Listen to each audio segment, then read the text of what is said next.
ఈ దెబ్బ ఇక్కడ తగిలింది అని అంటే అది ఇక్కడ తగలలేదు అని అంటే దేవుడు ఇంకా పెద్ద స్క్రిప్ట్ ఏదో మనతో రాయించే కార్యక్రమంలో ఉన్నాడు అనేది అని అర్థం.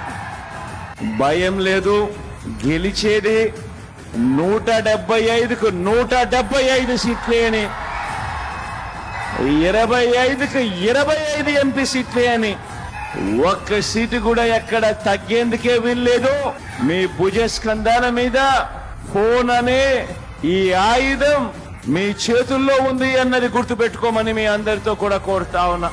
అటువైపున 100 మంది ఈనాడులు వచ్చినా, 100 మంది ఆంధ్రజ్యోతులు వచ్చినా, 100 మంది TV5 వచ్చినా, 100 మంది చంద్రబాబులు, 100 మంది దత్తపుత్రులు వచ్చినా భయం లేదు మీ జగన్ కు, భయం లేదు మీ అన్నకు, భయం లేదు మీ తమ్ముడికి. కారణం పైన దేవుడున్నాడు, కింద మీరంతా ఉన్నారు మీ అన్నకు అండగా.